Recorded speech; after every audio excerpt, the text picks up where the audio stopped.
Hello dear friends, तो मैं हूं आरती। संस्कृति पीसीएस यूट्यूब चैनल पे आप सभी का स्वागत है। मैं हाजिर हूं एक नए विषय को लेकर के। आज हम बात करेंगे, हमारे यहाँ पर जो है दो जगहों पर राज्यपालों की नियुक्ति हुई है और एक जगह पर जो है उपराज्यपाल की नियुक्ति हुई है। तो हरियाणा, गोवा और लद्दाख यहाँ पर जो है चर्चा का विषय बने हैं। तो इस आर्टिकल के माध्यम से हम पढ़ेंगे कि पहली बात तो जिन जिन व्यक्तियों की नियुक्तियां हुई है वो अपने आप में खास क्यों है, क्योंकि ऐसे किसी व्यक्ति को तो उठाकर राज्यपाल बनाते नहीं है।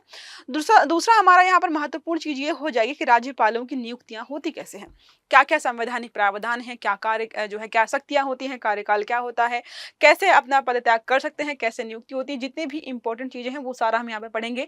अगर आप एग्जाम ध्यान से देते हैं तो आपको पता है कि राज्यपाल, राष्ट्रपति और जो है पार्लियामेंट वाले जो सेशंस होते हैं या सेक्शंस होते हैं वहां पर जो है बहुत सारे प्रश्न बनने की संभावना होती है। अब अगर नियुक्ति हो रही है तो जाहिर सी बात है इनसे संबंधित प्रश्न जो है आने वाले समय में आपके जो भी एग्जाम्स होंगे वहां पर पूछे जाएंगे। तो क्या लिखा है, नए राज्यपालों की नियुक्तियां, कंफ्यूज नहीं होना है। हरियाणा और गोवा में राज्यपालों की नियुक्तियां हुई है और यहाँ पर लद्दाख में जो है उपराज्यपाल की नियुक्ति हुई है। उपराज्यपाल की नियुक्ति हुई भी ये है क्योंकि जो है जो पहले व्यक्ति इस पद पर थे उन्होंने जो है त्याग पत्र दे दिया। तो ये सारा यहाँ पर पढ़ेंगे हम, मैं नाम वगैरह बता देती हूँ आपको जो है। तो जुलाई 2025 में राष्ट्रपति कार्यालय द्वारा यहाँ पर नोटिस जारी किया गया है कि 3 प्रमुख संवैधानिक पदों में बदलाव हुआ है। हरियाणा के नए राज्यपाल होंगे यहाँ पर प्रोफेसर असीम कुमार घोष। देखो, अगर आप प्रोफेसर भी हो, मतलब पढ़ाई लिखाई वाले क्षेत्र में भी जाते हो तो कल को राज्यपाल बन सकते हो, ये अवधारणा यहाँ पर प्रस्तुत की गई। दूसरे हैं गोवा के नए राज्यपाल गजपति राजू। ये थोड़ा सा यहाँ पर विवादित इसलिए हो रहा है क्योंकि ये जो है एक राजनीतिक पार्टी से संबंधित व्यक्ति हैं और हमारे यहाँ पर नियम कानून बताते हैं कि राज्यपाल की नियुक्ति अगर आप करते हो तो राजनीति में सक्रिय व्यक्ति को ये पद नहीं देना होता है, खासकर वो पिछले 5 सालों से राजनीति में सक्रिय ना रहा। ठीक है।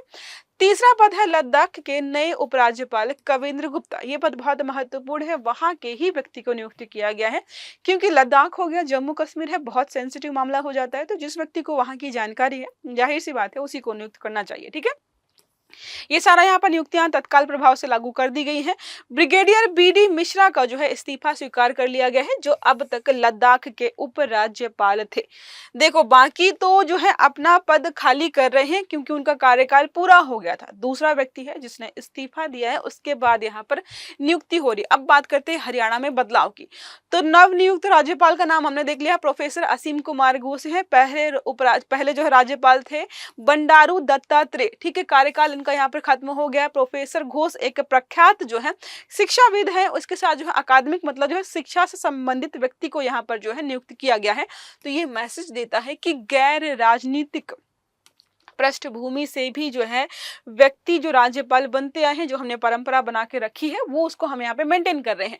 दूसरा में जो हम बात करते हैं गोवा के बारे में, तो गजपति राजू को राज्यपाल यहाँ पर नियुक्त किया गया है, जो तेलुगु देशम पार्टी के वरिष्ठ नेता रहे हैं। ठीक है, पहली बार यहाँ पर हुआ है कि जो हमारी अभी की सरकार है इन्होंने गठबंधन वाली सरकार के व्यक्ति को यहाँ पर जो है राज्यपाल के पद पर नियुक्त किया है। इसके पहले हमेशा ऐसा होता आया है कि इन्होंने जो है कभी भी गैर भाजपा व्यक्ति को जो है राज्यपाल के रूप में नियुक्त नहीं किया है। इसका मतलब है ये सरकार जो है मैसेज दे रही है कि हम राजनीतिक समावेशिता को भी बढ़ावा दे रही, कि हम सबको बराबर मौका देंगे। अगर आप हमारे साथ जुड़े हो तो भले ही हमारी पार्टी के हो या दूसरे पार्टी के हो, सबको यहाँ पर मौका दिया जाएगा। इसका मतलब है गठबंधन को और मजबूत किया है इन्होंने। लद्दाख में उपराज्यपाल का बदलाव के बारे में बात करते हैं तो जो है नियुक्त है यहाँ पर कविंद्र गुप्ता है। वे जम्मू कश्मीर के देखो पूर्व उप मुख्यमंत्री के पद पर रह चुके हैं। इसका मतलब इनको यहाँ पर जो है जानकारी अच्छी है। लद्दाख को लेकर उनका प्रशासनिक अनुभव बहुत महत्वपूर्ण है, विशेषकर जम्मू कश्मीर से जुड़े होने के साथ जो है इस पद के लिए सबसे उपयुक्त जो है इनको यहाँ पर माना गया है। अब कुछ चीजें हैं जो हमें यहाँ पर देखना बहुत जरूरी है। पहले हम बात करते हैं राजनीतिक संकेतों की और विश्लेषण की। तो पहला पद यहाँ पर है गजपति राजू की नियुक्ति संबंधित मिलता है कि केंद्र सरकार अब जो है गठबंधन सहयोगियों को यहाँ पर इंपॉर्टेंस दे रही है। दूसरा बात करते हैं कि ऐसा पहली बार हुआ है, जैसा हमने देखा ऑलरेडी जो है कि गैर बीजेपी व्यक्ति को जो है यहाँ पर इस पद पर बिठाया गया है। इससे पता चलता है कि समावेशी राजनीतिक संतुलन इसका समावेशी का मतलब क्या होता है कि हम सबको लेकर के चलेंगे, अमीर हो गरीब हो, जो है मतलब किस कैटेगरी से हो, किस क्षेत्र से हो, ये ध्यान नहीं देना होता। तो यहाँ पर भी पदों की नियुक्ति के मामले में भी जो है यहाँ पर ध्यान दिया गया। अब बात करते हैं सिविल सेवाओं और प्रशासनिक दृष्टिकोण को लेकर के। तो प्रोफेसर घोष जैसे अकादमिक व्यक्ति को नियुक्त करना यहाँ पर बोलता है कि गवर्नेंस विद विजन जैसी चीजों को हम यहाँ पर बढ़ावा दे रहे हैं।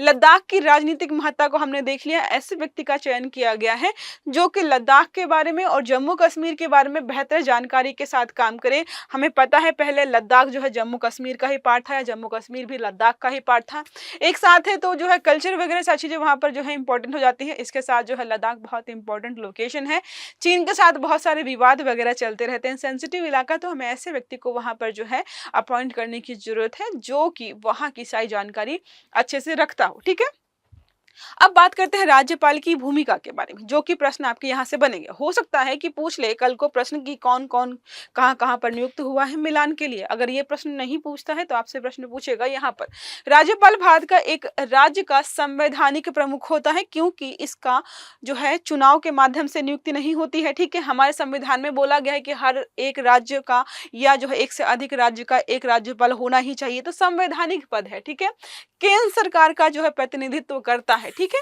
तो केंद्र सरकार के साथ इसका कनेक्शन होता है। कैसे, आपने देखा होगा कि किसी जो है विधेयक को संरक्षित रखना, किसी चीज को जो है प्रस्तावित करना राष्ट्रपति को करता है, राष्ट्रपति जो है मंत्रिमंडल की सलाह लेता है, मंत्रिमंडल मतलब तरीके से जो है केंद्र के साथ जो है कनेक्शन बनाए रखने के लिए इसको बनाया गया है। ठीक है, तो राज्य सरकार का जितना भी संसदीय कार्यपालिका का काम होता है, इस सब को जो है देखने का श्रेय जो जाता है या काम किसको दिया गया है, राज्यपाल को दिया गया है। ठीक है, कई बार आपने पढ़ा होगा जो है राज्यपाल को जो है केंद्र का एजेंट मानते हैं। देखो, ऐसा इसलिए भी किया गया है कि अब मान लो राज्य है, राज्य का राज्यपाल भी उसी विचारधारा के साथ काम करे जिस विचारधारा के साथ उस राज्य का मुख्यमंत्री कर रहा है।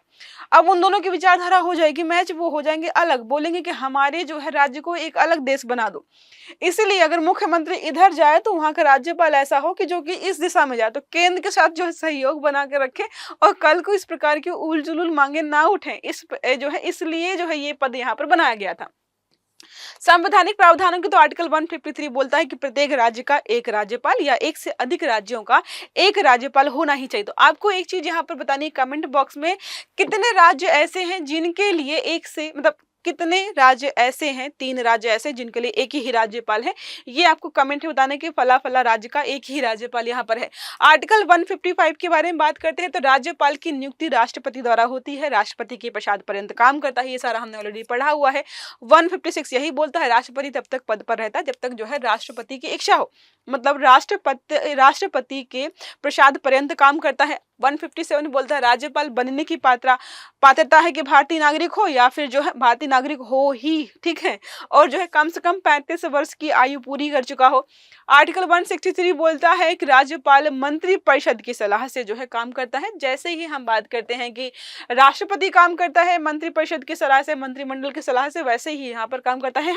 हाँ, कुछ क्षेत्रों में जो है विशेषाधिकार दिया गया है। ठीक है, यह हमें पता है। आर्टिकल 164 बोलता है मुख्यमंत्री और अन्य मंत्रियों की नियुक्ति कौन करता है, तो राज्यपाल ही करता है। ठीक है, ये सारा समझ में आ गया। कार्यपालिका शक्ति, देखो कार्यपालिका शक्ति में सारी आती है कि भाई इसकी नियुक्ति करेगा, इसको शपथ दिलाएगी, सब यहाँ पर नियुक्ति करना, पद की शपथ दिलाना, राज्य के कामकाज की निगरानी करना, ये सारे जो है कार्यपालिकी शक्तियां होती है। विधायी शक्तियां क्या हो जाएंगे, विधायिका वाला जो भी काम हो जाएगा कि विधानसभा का सत्र बुलाना, उसको स्थगित करना या भंग करना जैसे राष्ट्रपति करता है, यही सिमिलर विधायी शक्तियां राष्ट्रपति की भी होती हैं, बस आर्टिकल्स बदल जाते हैं। विधेयकों को मंजूरी देना या राष्ट्रपति के लिए संरक्षित रखना, ये भी जो है विधायी शक्ति हो गई इसकी। अध्यादेश जारी करना जो है, ऑर्डिनेंस के बारे में आपने सुना ही होगा कि एक बार में जो है मैक्सिमम 6 महीने के लिए जो है जारी किया जाता है, फिर उसकी जो है समय सीमा जो है बढ़ा सकते हैं। ये सारा हमने ऑलरेडी पढ़ रखा। आर्टिकल 213 के बारे में बताता है। न्यायिक शक्ति के बारे में बात करते हैं तो दया याचिकाओं में जो है संबंधित शक्तियां हैं। आर्टिकल 161 राज्य कानूनों के अंतर्गत जो भी सजा वगैरह दी गई है, मतलब जो है राष्ट्रपति को शक्तियां हैं कि अगर जो है सैन्य न्यायालय ने भी शक्ति सुनाई है तो वहां पर भी जो है दया याचिका काम कर जाती है। लेकिन राज्यपाल के सिनेरियो में कुछ कुछ चीजें लिमिट्स लगाई गई कि भाई तुम जो है इतनी प्रकार की जो है जब सजा होगी तो वहां पर जो है माफ कर सकते हो। थोड़ी सी कम है। विवेकाधीन या विवेकाधिकार वाली शक्तियों के बारे में बात करते हैं तो विधानसभा में अगर बहुमत ही नहीं है तो मुख्यमंत्री कौन होगा ये तय करने का काम जो है किसका होता है, मुख्यमंत्री को नियुक्त करने का काम जो है राज्यपाल का होता है। ये तय करेगा कि तुम भाई राज्य यहाँ पर मुख्यमंत्री बनोगे।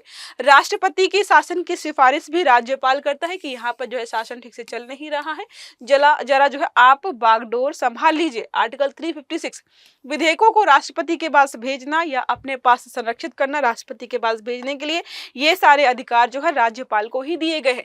अब बात करते हैं संघीय संतुलन और राज्यपाल की भूमिका। तो मैंने बताया आपको कल को राज्य जो है अलग दिशा में भागने ना लग जाए, इसलिए इसको जो है बैलेंस करने के लिए इस प्रकार के पद को बनाया गया था। संघवाद का सिद्धांत अगर हम बात करते हैं तो भारत जो है क्वासी फेडरल है, पूर्णतः जो है संघवाद के ढांचे को फॉलो नहीं करता है।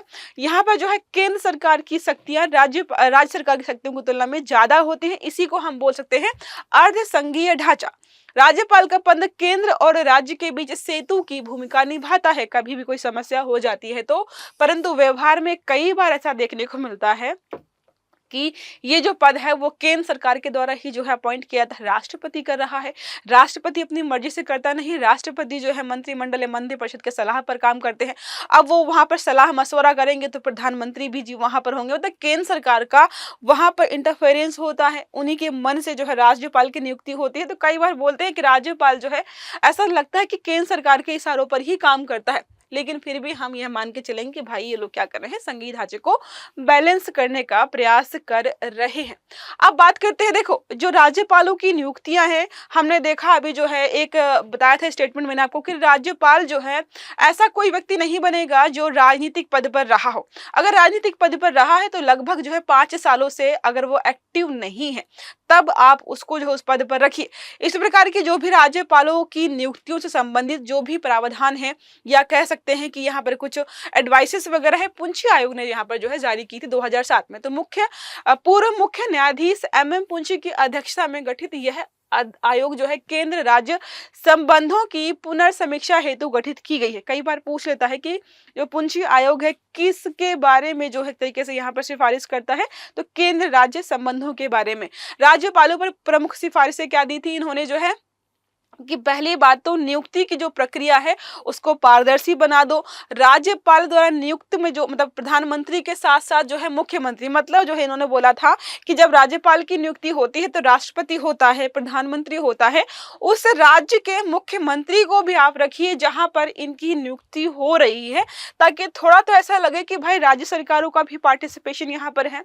अब बात करते हैं राज्यपाल को हटाने की प्रक्रिया को भी बोला गया कि मनमाना नहीं होना चाहिए, कि कभी इसको मन किया तो इसको पद पर रखा, इसको हटा दिया, दूसरे को मन किया तो इसको रखा पद पे। तो ये इन्होंने यहाँ पर बोला था। ठीक है, राज्यपाल की पात्रता और पृष्ठभूमि पर बहुत ज्यादा यहाँ पर क्लियर बोला गया कि राजनीतिक रूप सक्रिय व्यक्ति को नहीं लेकर के आना है।